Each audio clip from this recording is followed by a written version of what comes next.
ನಮಸ್ಕಾರ, ನೀವು ನೋಡ್ತಾ ಇದ್ದೀರಾ ನಮ್ಮ ವಿಜಯ ನ್ಯೂಸ್. ಈ ಕ್ಷಣದ ಟಾಪ್ 5 ಪ್ರಮುಖ ಸುದ್ದಿಗಳು. ಕೆಸರುಗದ್ದಿಯಾದ ರಸ್ತೆ ಸಂಚಾರ ದುರಸ್ತಿ. ಹೌದು, 2 ದಿನಗಳಿಂದ ಜಿಟಿ ಮಳೆ ಸುರಿಯುತ್ತಿರುವುದರಿಂದ ಪಟ್ಟಣದ ರಸ್ತೆಗಳು ಕೆಸರುಮಯವಾಗಿವೆ. ಇದರಿಂದಾಗಿ ಸಾರ್ವಜನಿಕರು ಸಂಚರಿಸಲು ಹರಸಾಹಸ ಪಡುವಂತಾಗಿದೆ. 10 ವರ್ಷವಾದರೂ ರಸ್ತೆ ಕಾಣದ ವೀರನಾರಾಯಣ ಬಡಾವಣೆ ಹಾತಲಗೇರಿನ ರಸ್ತೆಯಿಂದ ಸಭಾಂಬಾಪುರ ಗ್ರಾಮಕ್ಕೆ ಹೋಗುವ ರಸ್ತೆ ಇದಾಗಿದೆ. ನಗರಸಭೆ ವ್ಯಾಪ್ತಿಯ ರಸ್ತೆಗಳ ಅಭಿವೃದ್ಧಿ ಕಾಮಗಾರಿಗೆ ಚಾಲನೆ ನೀಡಿದ್ದರೂ ಕಾಮಗಾರಿ ಆರಂಭಿಸಿಲ್ಲ. ಇದರಿಂದ ಕಾಂಕ್ರೀಟ್ ಕಾರಣ ರಸ್ತೆಗಳಲ್ಲಿ ಗುಂಡಿಗಳು ಬಿದ್ದು ಸಾರ್ವಜನಿಕರು ಸಂಚರಿಸದ ಸ್ಥಿತಿ ನಿರ್ಮಾಣವಾಗಿದೆ. ರಸ್ತೆ ಮಧ್ಯ ನಿರ್ಮಾಣವಾದ ಗುಂಡಿಗಳನ್ನು ಮುಚ್ಚಲು ಕ್ರಮ ಕೈಗೊಳ್ಳದ ಕಾರಣ ವೃದ್ಧರು, ಮಕ್ಕಳು ಜೀವ ಕೈಯಲ್ಲಿ ಹಿಡಿದುಕೊಂಡು ಸಂಚರಿಸುವಂತಾಗಿದೆ. ರಸ್ತೆ ಸಂಪೂರ್ಣ ಹದಗೆಟ್ಟು ಹೋಗಿದೆ. ಜಿಟಿ ಮಳೆಗೆ ಸಂಪೂರ್ಣ ಗಲೀಜಿನಿಂದ ಕೂಡಿದ್ದು ಪಾದಚಾರಿಗಳು, ಬೈಕ್ ಸವಾರರು ಜಾರಿ ಬೀಳುವ ಸ್ಥಿತಿ ನಿರ್ಮಾಣವಾಗಿದೆ. ರಸ್ತೆ ಗುಂಡಿಗಳನ್ನು ಮುಚ್ಚದ ಕಾರಣ ವಾಹನ ಸವಾರರು, ಪಾದಚಾರಿಗಳು ಜೀವ ಭಯದಲ್ಲಿ ಸಂಚರಿಸುತ್ತಿದ್ದಾರೆ. ನಡೆದುಕೊಂಡು ಪ್ರಾಥಮಿಕ ಪ್ರೌಢಶಾಲಾ ಮಕ್ಕಳು ಶಾಲೆಗೆ ಹೋಗಲು ಹರಸಾಹಸ ಪಡಬೇಕಾಗಿದೆ. ಸಾರಿಗೆ ಘಟಕದ ರಸ್ತೆಯು ಸಂಪೂರ್ಣ ರಾಡಿಯಿಂದ ಕೂಡಿದ್ದು ಭೂಮಿ ಪೂಜೆ ಕೈಗೊಂಡು 2.5 ವರ್ಷ ಆದರೂ ಸಹ ರಸ್ತೆಗಳ ಕಾಮಗಾರಿ ಕೈಗೊಳ್ಳದ ಅಧಿಕಾರಿಗಳು ರಸ್ತೆ ಮಧ್ಯ ಬಿದ್ದಿರುವ ಗುಂಡಿಗಳಿಂದ ಮಣ್ಣು ಹಾಕಿ ಸಂಚಾರಕ್ಕೆ ಸುಗಮಗೊಳಿಸಬೇಕು. ಆವರಣ ಸಂಪೂರ್ಣ ಕಾಂಕ್ರೀಟ್ ರಸ್ತೆ ನಿರ್ಮಿಸಬೇಕು ಎಂದು ಸಾರ್ವಜನಿಕರು ಆಕ್ರೋಶವನ್ನ ವ್ಯಕ್ತಪಡಿಸಿದ್ದಾರೆ. ಗ್ರಾಮ ಪಂಚಾಯಿತಿಗೆ ಬೇಗ ಜುಡಿದ ಮಹಿಳೆಯರು. ಚರಂಡಿ ನೀರು ಸರಿಯಾಗಿ ಹೋಗದೆ ಇದ್ದ ಕಾರಣ ಆಕ್ರೋಶಗೊಂಡು ಗ್ರಾಮ ಪಂಚಾಯಿತಿಗೆ ಮಹಿಳಾ ಮಣಿಯರು ಬೇಗ ಜುಡಿದಿದ್ದಾರೆ. ಬೆಳಗಾವಿ ಜಿಲ್ಲೆಯ ರಾಯಭಾಗ ತಾಲೂಕಿನ ಮೋರಬಾ ಗ್ರಾಮದಲ್ಲಿ ನಡೆದ ಘಟನೆ.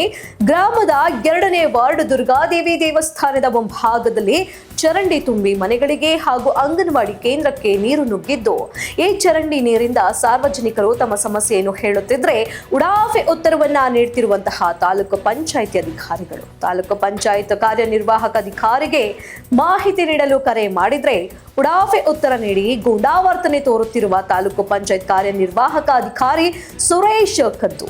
ತಾಲೂಕು ಪಂಚಾಯತ್ ಕಾರ್ಯನಿರ್ವಾಹಕ ಅಧಿಕಾರಿ ಸುರೇಶ್ ಕದ್ದು ಸ್ಥಳಕ್ಕೆ ಬರುವವರೆಗೂ ಗ್ರಾಮ ಪಂಚಾಯಿತಿ ಬೀಗ ತೆರೆಯುವುದಿಲ್ಲ ಎಂದು ಪಟ್ಟು ಹಿಡಿದು ಕುಳಿತ ಗ್ರಾಮದ ಮಹಿಳೆಯರು, ಸಾರ್ವಜನಿಕರು. ಧರ್ಮಸ್ಥಳ ಪ್ರಕರಣ ಆದಷ್ಟು ಬೇಗ ಮುಕ್ತಾಯಗೊಳ್ಳಲಿದೆ. ಗದಗ ನಗರದಲ್ಲಿ ರೋಣ ಶಾಸಕ ಜಿಎಸ್ ಪಾಟೀಲ್ ಹೇಳಿಕೆ ನೀಡಿದ್ದಾರೆ. ಸಿಎಲ್ಪಿ ಸಭೆಯಲ್ಲಿ ಬಹುತೇಕ ಶಾಸಕರು ಸಿಎಂಗೆ ಒತ್ತಾಯ ಮಾಡಿದ್ದೇವೆ. ಹೇಗಾದ್ರೂ ಮಾಡಿ ಈ ಪ್ರಕರಣ ನಿಲ್ಲಿಸಿ ಬೇಗ ಮುಕ್ತಾಯ ಮಾಡಬೇಕು ಎನ್ನುವುದು ನಮ್ಮ ಶಾಸಕಾಂಗ ಪಕ್ಷದ ಮುಖಂಡರದ್ದಾಗಿದೆ. ಧರ್ಮಸ್ಥಳದ ಬಗ್ಗೆ ನಮಗೆ ಬಹಳ ಗೌರವವಿದೆ. ಸರ್ಕಾರ ತನಿಖೆ ತಾನಾಗಿಯೇ ಪ್ರಾರಂಭ ಮಾಡಿಲ್ಲ. ಯಾರೋ ಬಂದು ಕಂಪ್ಲೇಂಟ್ ಮಾಡಿದ ಮೇಲೆ ಸ್ವಾಭಾವಿಕವಾಗಿ ತನಿಖೆ ಮಾಡಲಾಗ್ತಿದೆ. ಪ್ರಾರಂಭದಲ್ಲಿ ಬಿಜೆಪಿ ಸುಮ್ಮನಿತ್ತು.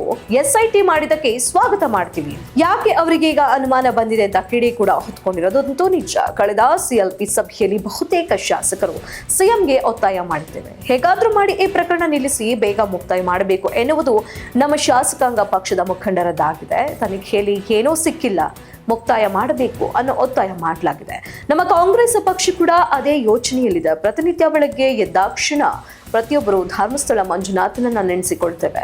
ಬಿಜೆಪಿ ವಿರುದ್ಧ ಶಾಸಕ ಜಿಎಸ್ ಪಾಟೀಲ್ ಈ ರೀತಿಯಾಗಿ ಆಕ್ರೋಶವನ್ನು ವ್ಯಕ್ತಪಡಿಸುತ್ತಾ ಬಿಜೆಪಿ ಧರ್ಮಸ್ಥಳ ಚಲೋ ಬಗ್ಗೆ ಗರಂ ಆಗಿದ್ದಾರೆ ಶಾಸಕರು.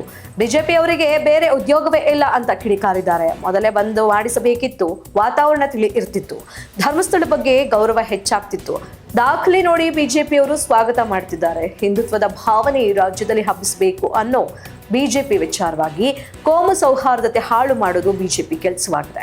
ಅದರ ಲಾಭ ಪಡೆಯೋದೇ ಬಿಜೆಪಿ ಸ್ಪಷ್ಟ ಉದ್ದೇಶ. ಪ್ರಕರಣ ಎಸ್ಐಟಿ ತನಿಖೆಗೆ ವಹಿಸಿದಾಗ ಬಿಜೆಪಿಯವರು ಸ್ವಾಗತ ಮಾಡಿದ್ರು. ಇಂತಹ ಸಮಯದಲ್ಲಿ ಹಿಂದುತ್ವದ ವಿಚಾರ ರಾಜ್ಯದಲ್ಲಿ ಹರಡಿಸಬೇಕಿತ್ತು. ಸಮಾಜ ಹಾಳು ಮಾಡಬೇಕು, ಅದರಿಂದ ನಾವು ಲಾಭ ಪಡಿಬೇಕು ಎನ್ನುವುದು ಬಿಜೆಪಿಯವರ ಕೆಲಸವಾಗಿದೆ. ಗೊಂದಲ ಬೇಗ ಮುಗಿಯಲಿ ಅನ್ನೋದು ನಮ್ಮ ಆಸೆ ಅಂತಲೂ ಕೂಡ ಶಾಸಕರು ತಮ್ಮ ಅಭಿಪ್ರಾಯವನ್ನ ವ್ಯಕ್ತಪಡಿಸಿದ್ದಾರೆ. ಏತ ನೀರಾವರಿ ಕಾಮಗಾರಿ ವಿರುದ್ಧ ಗ್ರಾಮದ ಕೆಲ ಮುಖಂಡರಿಂದ ವಿರೋಧ. ತುರುವೇಕೆರೆ ತಾಲೂಕಿನ ಚಿಕ್ಕ ತುರುವೇಕೆರೆ ಗ್ರಾಮಕ್ಕೆ ತೆರಳುವ ಮುಖ್ಯ ರಸ್ತೆ ಬದಿಯಲ್ಲಿ ರೈತರಿಗೆ ಬರುವ ಸರ್ವೆ ನಂಬರ್ ಜಾಗದಲ್ಲಿ ಏತ ನೀರಾವರಿ ಕಾಮಗಾರಿಯ ಪೈಪ್ಗಳನ್ನು ಅಳವಡಿಸಲು ಅವೈಜ್ಞಾನಿಕ ಕಾಮಗಾರಿ ನಡೆಸುತ್ತಿದ್ದಾರೆ ಎಂದು ಚಿಕ್ಕ ತುರುವೇಕೆರೆ ಗ್ರಾಮದ ದಲಿತ ಮುಖಂಡ ಮೋಹನ್ ಹಾಗೂ ಕೆಲ ಮುಖಂಡರುಗಳಿಂದ ವಿರೋಧ ವ್ಯಕ್ತವಾಗಿತ್ತು. ಇದೇ ವೇಳೆ ದಲಿತ ಮುಖಂಡ ಮೋಹನ್ ಮಾತನಾಡಿ, ಯಾವುದೇ ಮಾಹಿತಿ ನೀಡದೆ ಏತ ನೀರಾವರಿಗೆ ಸಂಬಂಧಪಟ್ಟಂತೆ ಕಾಮಗಾರಿ ನಡೆಸುತ್ತಿರುವವರು ಏಕಾಏಕಿ ಸರ್ವೆ ನಂಬರ್ನಲ್ಲಿರುವ ನಮ್ಮ ಜಮೀನಿನ ಮೇಲೆ ಪೈಪ್ಗಳನ್ನ ಅಳವಡಿಸಲು ಕಾಮಗಾರಿ ನಡೆಸುತ್ತಿದ್ದಾರೆ ಎಂದು ಆಕ್ರೋಶವನ್ನ ವ್ಯಕ್ತಪಡಿಸಿದ್ದಾರೆ. ಇದಲ್ಲದೆ ನಮ್ಮ ಗ್ರಾಮಕ್ಕೆ ತೆರಳುವ ರಸ್ತೆ ಬದಿಯಲ್ಲಿರುವ ವಿದ್ಯುತ್ ಕಂಬಗಳನ್ನ ಲೆಕ್ಕಿಸದೆ ಅದರ ಪಕ್ಕದಲ್ಲಿಯೇ ಗುಂಡಿಗಳನ್ನು ತೋಡಿ ಅವೈಜ್ಞಾನಿಕವಾಗಿ ಕಾಮಗಾರಿ ನಡೆಸುತ್ತಿದ್ದಾರೆ. ಇದಲ್ಲದೆ 4ಕ್ಕೂ ಹೆಚ್ಚು ರೈತಾಪಿ ವರ್ಗದ ಸರ್ವೆ ನಂಬರ್ಗಳ ಜಾಗದಲ್ಲೂ ಪೈಪ್ಗಳನ್ನ ಅದಿಯಲು ಗುಂಡಿ ತೋಡುತ್ತಿದ್ದಾರೆ. ನಮ್ಮ ಜಮೀನುಗಳಿಗೆ ಇದರಿಂದಾಗಿ ತೊಂದರೆಯಾಗ್ತಿದೆ. ನಮಗೆ ಇರುವ ಕಮ್ಮಿ ಜಮೀನಿನಲ್ಲಿ ಇವರುಗಳು ಪೈಪ್ಗಳನ್ನ ಹಾಕಲು ಭೂಮಿಯನ್ನ ಅಗೆದು ಅವೈಜ್ಞಾನಿಕವಾಗಿ ಕಾಮಗಾರಿ ನಡೆಸ್ತಾ ಇದ್ದಾರೆ. ಕಾಮಗಾರಿ ನಡೆಸುತ್ತಿರುವವರ ಬಳಿ ಏತ ನೀರಾವರಿ ಕಾಮಗಾರಿಗೆ ಸಂಬಂಧಪಟ್ಟಂತೆ ಇಲ್ಲಿಯವರೆಗೂ ಗ್ರಾಮಸ್ಥರುಗಳಿಗೆ ಯಾವುದೇ ರೀತಿಯ ನೋಟಿಸ್ಗಳನ್ನಾಗಲಿ ನೀಡದೆ, ಮಾಹಿತಿಯನ್ನು ಸಹ ಕೊಡದೆ ಈ ಕಾಮಗಾರಿ ನಡೆಸುತ್ತಿರುವುದು ಎಷ್ಟರ ಮಟ್ಟಿಗೆ ಸರಿ? ಕೂಡಲೇ ಇದಕ್ಕೆ ಸಂಬಂಧಪಟ್ಟಂತೆ ಇಲಾಖೆ ಅಧಿಕಾರಿಗಳು ಸ್ಥಳಕ್ಕೆ ಆಗಮಿಸಿ ಪರಿಶೀಲಿಸಿ ಗ್ರಾಮಸ್ಥರೊಂದಿಗೆ ಚರ್ಚಿಸಿ ಕಾಮಗಾರಿಯನ್ನ ಮುಂದುವರಿಸಲು ತಮ್ಮಲ್ಲಿರುವ ಮಾಹಿತಿಯನ್ನ ನೀಡಬೇಕು. ಇಲ್ಲವಾದರೆ ಯಾವುದೇ ಕಾರಣಕ್ಕೂ ಕಾಮಗಾರಿ ನಡೆಯಲು ಬಿಡುವುದಿಲ್ಲ ಎಂದರು. ಇಂದು ವಿಜಯಪುರದ ಪ್ರವಾಸಿ ಮಂದಿರದಲ್ಲಿ ಅಖಿಲ ಭಾರತ ನದಾಫ್ ಪಿಂಜಾರ ಮನಸೂರಿ ಸಂಘಗಳ ಮಹಾಮಂಡಳ ವತಿಯಿಂದ ಎಲ್ಲ ಸಮಾಜ ಮುಖಂಡರೊಡನೆ ಪೂರ್ವಭಾವಿ ಸಭೆಯನ್ನು ಹಮ್ಮಿಕೊಳ್ಳಲಾಯಿತು. ಈ ಸಭೆಯಲ್ಲಿ ರಾಜ್ಯಾಧ್ಯಕ್ಷ ಜನಾಬ್ ಖಾಜಂಬರ ನದಾಫ ಹಾಗೂ ರಾಜ್ಯ ಪ್ರಧಾನ ಕಾರ್ಯದರ್ಶಿಗಳಾದ ಅಬ್ದುಲ್ ರಜ್ಜಾಕ್ ನದಾಫ್ ಅವರ ಮೇರೆಗೆ ನೂತನವಾಗಿ ಉತ್ತರ ಕರ್ನಾಟಕದ ಕಾರ್ಯಾಧ್ಯಕ್ಷರಾಗಿ ಲಾಲ್ ಸಾಬ್ ಕೋರಬೋಕರ್ ಅವರಿಗೆ ನೇಮಕ ಮಾಡಿ ಆದೇಶ ಹೊರಡಿಸಲಾಯಿತು ಮತ್ತು ನೂತನವಾಗಿ ವಿಜಯಪುರ ಜಿಲ್ಲಾ ಅಧ್ಯಕ್ಷರಾಗಿ ಮಸ್ತಾನ್ ನದಾಫ್ ಅವರನ್ನ ನೇಮಕ ಮಾಡಿ ಆದೇಶ ಹೊರಡಿಸಲಾಯಿತು. ಇವರಿಗೆ ಸಮಸ್ತ ವಿಜಯಪುರ ಜಿಲ್ಲೆಯ ಎಲ್ಲ ಸಮಾಜದ ವತಿಯಿಂದ ಅವರಿಗೆ ಹೃತ್ಪೂರ್ವಕ ಅಭಿನಂದನೆಗಳನ್ನ ಸಲ್ಲಿಸಲಾಯಿತು.